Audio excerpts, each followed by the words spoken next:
여러분 안녕하십니까? 오늘 무축전 시리즈 6번째 시간입니다. 지난 시간 태자 이홍이 많은 의문을 남기고 낙양에서 병사하게 됩니다. 태자 이홍이 죽고 나서 2개월 후에 22살의 이연이 태자에 책봉되어 동궁으로 들어갑니다. 그는 문무를 겸비하고 성격도 대담해서 당 제국을 이끌어갈 적임자로 명망이 높았습니다. 그런데 이연이 태자가 된 지 채 3개월도 되지 않는 시점에 당고정이 대신들을 소집합니다. 즉 무축천에게 섭정을 하겠다고 선언합니다. 태자 이연에게는 날벼락과 같은 일입니다. 그럼 당고정은 어째서 무축천에게 섭정을 하도록 허락했을까요? 가장 직접적인 원인은 풍질이 심해져서 더 이상 정사를 처리할 몸 상태가 아닙니다.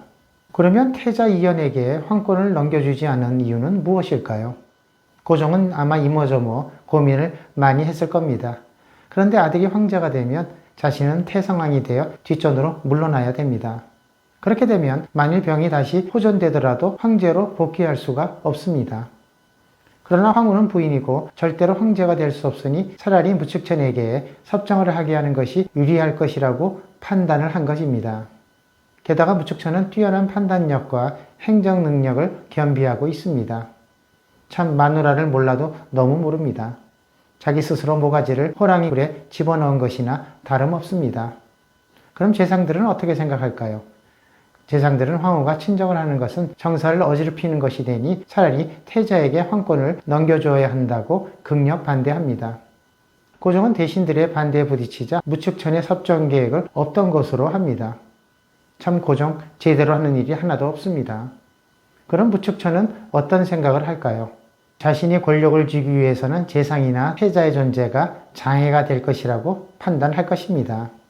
그녀는 우선 재상들을 견제하기 위해서 외곽에 자신의 친위부대 성격인 자문기구를 만듭니다. 남문의 권문사가에 대응하기 위해서 북문학사라고 명칭하고 가문이 비천한 젊은 엘리트들을 스카웃합니다. 다음은 태자를 어떻게 처리할지에 대해 고민합니다. 그런데 이때 궁중에 유언비어가 나돌면서 모자관계 갈등이 생겨나게 됩니다.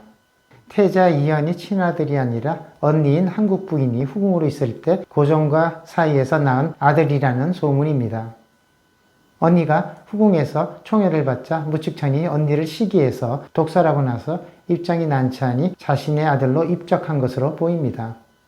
나중에 언니의 딸이 복수하기 위해서 다시 후궁으로 들어가서 고종의 총애를 받게 되자 무축천이 다시 독살 사건으로 엮여서 언니의 딸을 죽여버립니다. 이 무축천 참 무서운 여인입니다.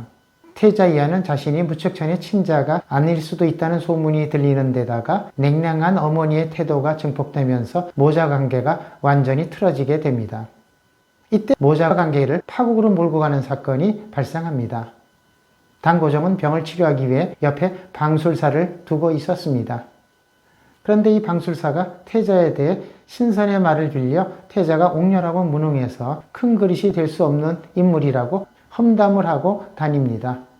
그 얘기를 들은 태자는 열이 받아서 어머니인 무축천이 꿈인 것이라고 생각하고 매우 분개합니다. 그러던 중 낙양에서 이 방술사가 자기에게 암살당하는 사건이 일어납니다.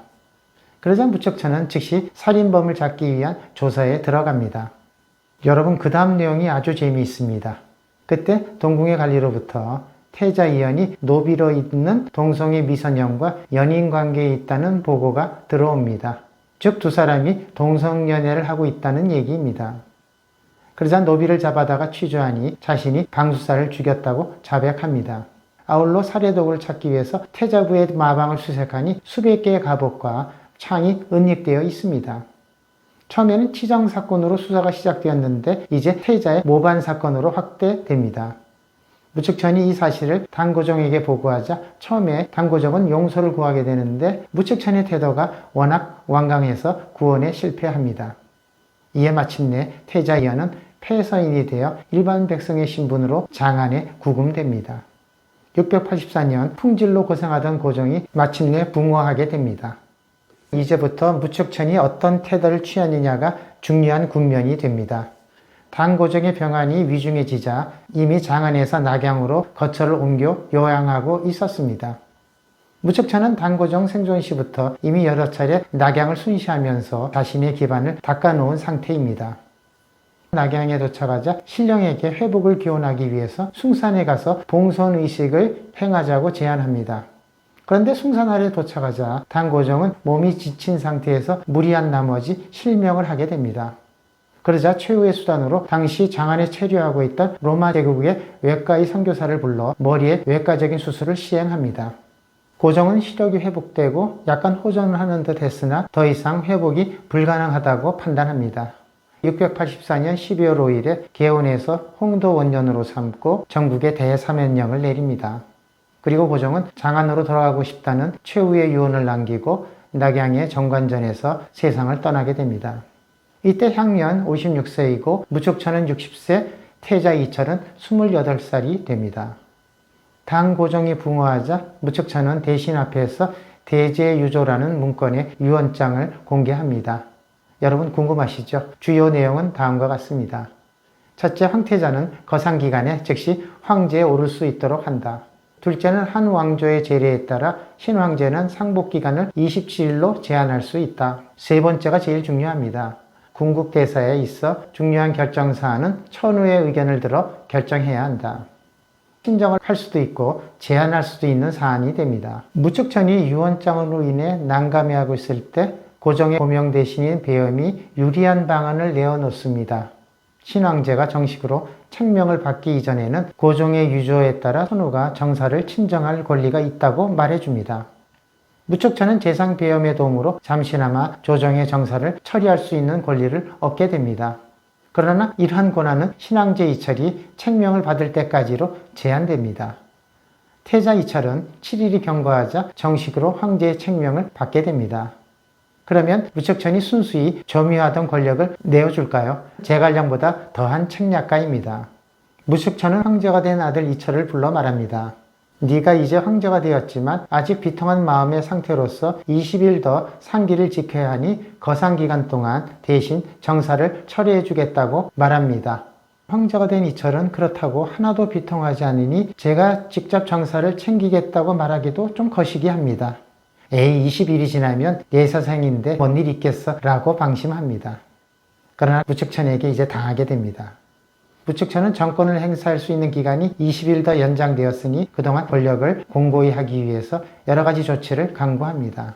우선 이당 황실, 종실의 자손들에게 더 높은 관직을 승급시켜서 불평이 나오지 않게 합니다. 그리고 이어서 중앙금군인 우린군에 자신의 신복인 2명의 장군을 임명하고 장안에서 낙양으로 부대를 옮기게 합니다. 우리로 말하면 수도경비사령부를 옮기는 것이나 다름없습니다. 그리고 4개 지방의 주요 거점지에 장군을 파견해서 해당 지역의 군권을 장악하고 방어하게 합니다. 해가 바뀌고 정월 초하루 중종 이철은 마침내 황제에 오르고 연호를 홍도에서 사성으로 개원하고 부인 위씨를 황후로 책봉합니다. 그러면 황제 이철은 순리에 따라 정사를 잘 펼쳐나가게 될까요? 아닙니다.